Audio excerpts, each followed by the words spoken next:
Gentlemen, good evening and welcome back. And to you, Ebenezer, compliments of the new year. Compliments to you too. Good evening, Rebecca, and good evening to our listeners and where everybody who is listening and joining us today. We welcome you to our Motivation Monday. To what do we owe the honor of having the both of you in tonight's class? I just feel like we're going to have a powerful lesson. So I wanted to give our listeners a chance to, to get their journals, the diaries, their phones, notepads ready. Is it Microsoft Word? Whatever it takes. They must just prepare because it's going to get quite lit. We're talking about set your agenda. Nhlanhla, what are we talking about exactly? Last week when I launched the theme for the month, how to have a great year, it was because a lot of times people go around as wandering generalities. They want things to just happen. As a matter of fact, you find people, they're going everywhere doing nothing, but every day they get tired. When you ask the person, what did you do? They can't really point out what they have done. And I'm trying to challenge people today, and I brought Ebenezer Mamabulu so that we can put it in brain and talk about it together so that it doesn't appear as a one man who's thinking about one thing, but at least so that we can try to collaborate our thoughts. But the whole point about it is that you need to set an agenda. You need to have a plan that determines how your events progress, how your days progress, how your year progresses. A person must set an agenda that clearly stipulates what needs to be done, when it needs to be done, where and how it's going to be done, with whom it's going to be done. And you have to develop a plan so that you can also know how should my mind be prepared? What's my goal? What's my vision? What is it that at the end of the year I'm going to have achieved? You remember last week I said, and I'm going to repeat it today, that this year, next year, this time, you're going to look back and say, I wish I had started. But for you to be able to do that, you need to develop an agenda. So any person that you know who has achieved any extraordinary results, first had to develop an extraordinary plan, which was birthed out of extraordinary thoughts. And then it was then backed up with extraordinary action. It's called the 10 times effect. So you have to act on what you have planned. So you plan, you act, you work on your plan, and then you plan your work. So it goes on like that. So wise people do not have random occurrences in life. Things don't just happen. Things don't just fall into place. You have to intentionally decide to make yourself do what needs to be done when it needs to be done in order to get the results that you need to have. And that means sometimes you may have to do the things that you don't necessarily want to do, but you may have be forced to do things that you need to do now in order to be able to do the things that you want to do. And quickly, before we get maybe deeper into the nitty-gritties of the topic, there are 6 things that I recommend before we can start with developing the plan. Number 1 is to have singularity of thoughts. So pick what you really want to do and go after it without distraction. So be focused. Number 2, be specific. Know what you want, clearly define it, don't run around. Number 3, be realistic. Disappointments often happen because people have set targets for them that are extremely too high above their current ability and even their potential ability. So expectations create hurts if they're not put in the right perspective. And then number 4, learn to manage time and relationships. I won't explain that. We will talk about it as it goes. Number 5, estimate the cost. What will it take for you to achieve the goals that you have? What will it cost for the vision to come into reality? What will it cost for your mind to be ready? And number 6, plan how you will cope with competing desires. Oftentimes when you have a set up a plan, something new will pop into place and it will disturb you. So learn how to compete, how to deal with competing desires. So maybe just the last thing, develop a very strong taste for risk. Get out of the comfort zone and jump into the new territories. It's very risky not to take risks. Competing desires. Yes. I did say it's going to be a very lit session in here. Ebenezer, how does one prepare their mind for success just as they are setting the agenda? For me, let me first start by defining success. I have said in my book that success is the intentional pursuit and fulfillment of God's purpose for my life. And I enjoying that pursuit and that fulfillment with my family and my loved ones. Now, when we are talking about preparing our minds for success, I am reminded of King Solomon, who said that as a man thinks, so is he. So the results that you and I are looking for or looking forward to achieving in 2019, it will be determined by the way we think. Whatever it is that I want to achieve, I am reminded of James Allen, who said that men are anxious to improve their circumstances, but they are unwilling to improve themselves. They therefore remain bound. In other words, for you and I to achieve the success that we desire in 2019, we need to first check our minds. Are our minds in fertile ground so that the seeds that we will be planting, or the goals or the visions that we will be pursuing, is it fertile ground so that those dreams and goals will be achieved? Or is it a toxic environment that will kill those dreams or those desires that you and I have? So that's what we mean when we talk about preparing our minds for success. You have to give people a chance to take it in. You have to allow. I'm trying to take it in. It's Motivation Monday. You need to make sure people take it in. Before we continue, how does one set their mind for success? Before I go there, I am reminded of a research conducted by one psychologist, and it boils down on one popular amount of thing or popular thought that's circulating around, that we have got specific things or specific limits to our minds. But recently, when we tap into what we call neuroplasticity, it talks about the way you and I can shape or change our minds irrespective of the environment that we grew up in. The issue that there's a specific element of intelligence or a fixed amount of intelligence that you and I have and that can be changed, that's not true. You and I can change the environment. You and I can change our minds. So in the research, she talks about two different kinds of mindsets. These are the mindsets that you and I need to have when we are pursuing the goals and the dreams we have for 2019. There's one mindset that's toxic. It's called a fixed mindset. A person who's a fixed mindset, they've got beliefs or they've got things that they learn from society, either from their parents, that they are limiting them or the success they desire to achieve. Then another type of mindset, which is a good one, it's a growth mindset. When you and I have a growth mindset, we are not limited by the environment that we grow up in. We are not limited by the beliefs that we were conditioned to believe in. But we've got a mindset that's able to expand. So taking in these types of mindsets into account, the first thing that we need to do so that you and I develop this mindset for success, we must first ask ourselves, how can I? Instead of me asking myself, I can't do this, ask yourself, how can you? That taps into your potential. You are tapping into your potential, that what's the ability that I've got so that I will be able to achieve the success I have. Whatever goal I have, whether it's losing weight, whether it's building a business, how can I? With the resources that I've got, how can I? Instead of I can't do this, or it's too much for me to do, ask yourself that question, how can I? The second question is, what can I do? This taps into your ability or the gift that God has given you. You need to be able to tap into a gift instead of you looking for opportunities or looking or depending on factors that are not within your control. Ask yourself that, what can I do with the little money that I've got? What can I do to maximize the resources or the talents that I've got so that I'll be able to achieve those goals and dreams that I've got? So, and the last thing, have I done my very best? As you are pursuing those goals and dreams that you are pursuing for 2019, are you doing your very best? Or are you just giving a mediocre performance? Are you giving your very best in business so that whatever it is that you are giving, you will know that when the end comes, you'll be saying that, no, you know what, I regret nothing. Are you giving your very best in your relationship so that no matter what happens or the challenge that you will encounter as a couple, you will know that, you know what, there's nothing that I could have done more. So those are the things that we need to check that will help us to prepare our minds for success. And I mean, Nhlanhla, the two questions that Ebenezer says that people must ask themselves, how can I and have I done my best? Reminds me of a discussion we kept having last year about the dependency syndrome that a lot of people have. You sit back and you say government is not providing but have you done your best? How can you use what you have whilst you're still there? It's Motivation Monday tonight, and we're guided under the topic Set Your Agenda with Nhlanhla and AB. Send any questions or comments you might have to our WhatsApp line, that is 079-295-1212, or you can also call us on 015-151-0135. How far can one go when Ebenezer? I believe that we should go as deep as deep as we can. Because, there are certain things that are limiting you and I before we achieve our success. Like we spoke in the previous episodes that you and I need to do deep inner work so that we'll be able to discover ourselves. Now, there are things that I noticed that maybe some of us miss when we are doing the deep inner work. These are the things that will help you and I to go as deep as you and I need to go so that we'll be able to achieve the success. The first thing is this fear of not feeling that you are enough. This is a deep. It's one of the.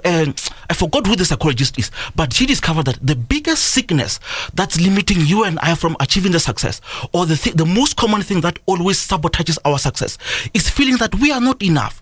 When you achieve those business goals that you have, you start thinking, you know what? Maybe I don't deserve this. I am not enough. You know what? This health that I'm having, I shouldn't even be having this health that you will be having. So it's that fear that you are not enough. The second thing is the insecurities that you've got, whether it's the insecurities about your capabilities, or the insecurities about your education, or the insecurities about your background, or even you being there in the particular area that you will be in. Maybe it's in a higher position at work, or maybe it's you having that great job or that relationship. That's something that you need to check. Am I clearly checking my insecurities, or am I doing the work that's needed for me to be able to focus on my insecurities, to confront those insecurities, to confront those fears that I have in myself? So those are the things that we need to go in. This is not the barrier or the maximum that you and I need to go in. We need to even go deeper than this. Which would then mean that in that particular way, one will be trying to develop a big mind. Yes. Escaping feelings of inadequacy and feelings of insecurities. Yes. How does one develop this big mind? Like I said, the first one of the things that you and I need to do, we need to continually feed our minds with information or things that will grow our minds. In neuroplasticity, they discovered that even though that when I am born, there might be certain things that I'll be having with my mind, or some genes that I'll be having regarding to my mind. But as I am growing, or as I am developing with my life, I can grow my mind. I can grow the genes that I've got, or I can grow even the area of my brain to make sure that I maximize on certain things. The more you do certain things, it's where you and I need to develop good habits. We need to develop habits that will help us, or that will help our minds to expand. If we don't work on those habits, you'll find that the way I thought before, or the way I've been thinking in those many years, maybe I got the thinking from my grandparents and they got them from their grandparents, you'll find that I am not expanding my mind, I am not challenging my mind. So when we challenge our minds, we then expand our minds, even the regions in our brain that stores information, or that allows us to think further, that allows us to process things faster, we will be also growing that. So we must also be working on our minds, whether academically, reading good books, making sure that we talk to people who will influence us with those positive energies. Yes. Reading good books on Motivation Monday tonight. We are talking Set Your Agenda with Nhlanhla and AB. And you're more than welcome to join in this discussion, this motivation, by sending a WhatsApp message to 079 295 1212. And you can also call us on 015-151-0135. We'll continue with the motivation after the break. 12 minutes to 8. It's Conversations on Energy FM 102.1 and Choice FM 101.1. And on our Motivation Monday tonight, we're talking Set Your Agenda with Nhlanhla and AB. You're more than welcome to send in your questions or comments to our WhatsApp line 079 295 1212. And you can also call us on 015-151-0135. Tato, who's streaming live from Tembisa, says, what happens then to living by the day and responding to the challenges by day, then succeeding in that regard? Because plans tend to limit us into thinking of more things to do in a day and or at a time. I like that kind of thought, and I think it links very well with what I was just about to add in today. But I believe and totally disagree that plans limit people. As a matter of fact, plans tend to expand people. People who have developed plans over time, they've realized that they get to achieve more because their life is not just random. So you wake up in the morning and say, I want to learn to run 10 kilometers by the end of the month. So it pushes you at a point where it stretches you to think, to develop a new habit of waking up at a certain time, to develop a new mindset of allowing your your body to deal with pain. At the same time, it pushes you to a place where you say, I want to stretch myself. So if you do not have plans that are sufficient, sometimes you get limited. Most of the people that I believe, the people that are highly, highly successful are people who have set big plans. Sometimes it's plans that are even bigger than your current ability. I said when I did the introduction that your plan, sometimes you need to plan and set an agenda that talks to your future potential. What are you able to do in the next 5 years? What is it that you're capable of doing in the next 5 years? 2 years ago, my mentor and friend asked me a question. He said, Mr. Mafarafara, what is your potential at 40? What is your potential? What do you think you are capable of doing if you were 40 years old? And that is what plans get you to do. So when you develop a plan, it doesn't say that you know how to do everything now. It's about being able to break it into pieces. And I think when you talk about plans, it talks to what I wanted to add when I talk about goal setting. So when you develop a plan is when you first determine an area that you need to sort of challenge exactly, or to tackle, or to solve, or to win at, or to grow at, or to improve at. Last week when I was here, I talked about the 8 spheres of life. I talked about your spiritual life, your family life, your social life. I talked about your financial life, your health, your career, your work, and so on and so forth. So when you develop a plan, is when you say, in my spiritual life, I'm going to pray 30 minutes once a week. That's a plan. And then you stick to it. That becomes your goal. Then you set, if you say you have succeeded, is when you have at least prayed for that 30 minutes. But if you have really, really succeeded, is when you've even added more. Sometimes you can pray 5 minutes, but it means you have done something in your agenda. And then the second thing is when you determine the milestone. How are you going to say, to know that now I've achieved my goal? And that's when you have a plan. Because if you don't have a plan, your mind doesn't know how far to stretch. You see, the mind is a very foolish thing. Your mind is a very foolish environment, because the mind doesn't know whether you're moving or you're sleeping until you tell it that I'm moving now. The mind will say, okay, you're moving. When you see, so that's how the mind operates. So you need to tell the mind that I'm going to run, but I need to run for 5 minutes. Because if you tell the mind that you're going to run, you can actually get out of your gate and come back. The mind will say you've run. That's how foolish it is. And then the third thing is break that particular plan or that particular goal. You break it into doable chunks. Let me give an example. If you want to achieve 1 million, the first thing is to say, God, I want to learn to manage 10,000. Give me 10,000 for now, because my goal is to be a millionaire with just 1 million and just 100,000. But the first thing that I need to do is to learn to manage 10,000. And how do you attract that particular 10,000? I've said here that the other time that Jim Rohn once said, you see, if you can take all the money that's available in the world and distribute it amongst everyone who lives in it, soon it will be back in the hands of the people where it came from. You know why? Because of the mindset. The minds of the people who are distributing the money is such that it attracts money. But the mind of the people who are consuming the money, it doesn't attract money, it attracts poverty, it attracts problems, it actually draws them nearer to machonisas and so on and so forth. But the mind of a person who is growing attracts growth opportunities. So that's what you need to do. So if you have a plan, it attracts growth opportunities. Oprah Winfrey said, you see, success is when opportunity meets preparation. And preparation is part of plan. You have to plan for success. You have to plan for the opportunities. Many times people are not losing in life, not because opportunities, it's not because opportunities are lacking. No, opportunities are there. That is why you can actually be sleeping right now and somebody makes money right next to you. This afternoon, I saw something on Facebook that there's a person who charges per hour. She calls it a professional cuddler. So she cuddles with you to help you fall asleep. 1 hour, you fall asleep, she's gone. You pay the rent. And that's how it goes. So people are looking for opportunities every day. There's certain things that we were not paying for back in the day. Now we're paying for everything. People are paying for silly things. We're paying for water now, to drink water. We pay for that. We pay for every little thing as people who have found opportunities and they're maximizing on those kind of things. Now, another thing is you break your goal into terms.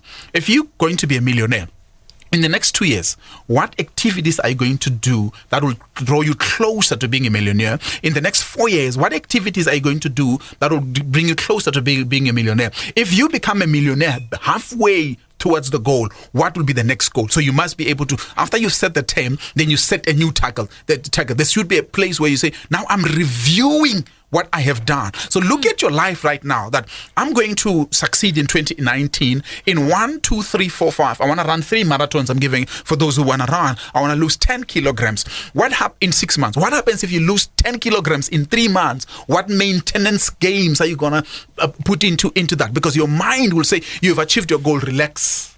You've achieved your goal. Stop it. Do something. Continue eating. Go back, man. You can't miss that meal. So you need to say, now I've achieved. What is the next level of success? So you see, success draws another success. Success draws another success. Poverty perpetuates poverty. Success perpetuates success. The more you win, the more you want to win. The more you lose, the more you feel like you're a loser, and the more you get to lose, even if you don't decide to do that.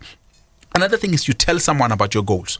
If you're going to make a success in 2019, write down your goal and find an accountability partner and say, God, look, I want to achieve this and this and this. Help me about it. When you find people, you see, what I did now is I met Abby last year, and we started talking about few things, and we're still discussing most of the things that we've talked about we haven't done yet, but they're yet to come. But now he has a right to ask me, Mafarafara, you approached me with 1, 2, 3. How far are you planning it?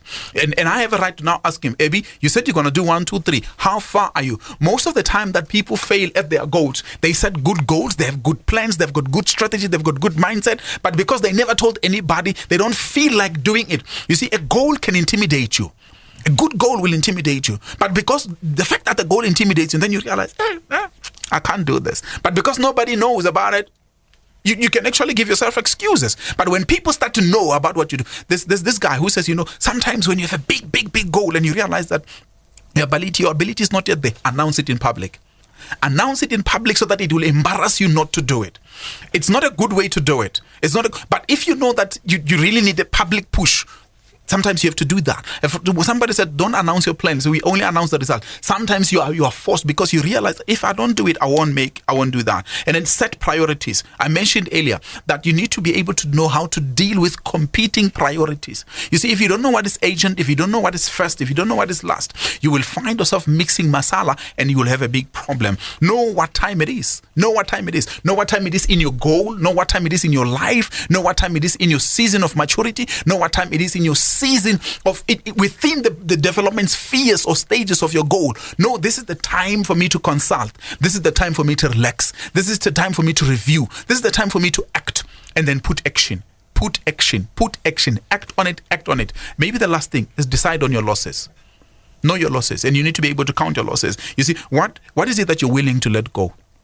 Every goal will require that you let go of some people.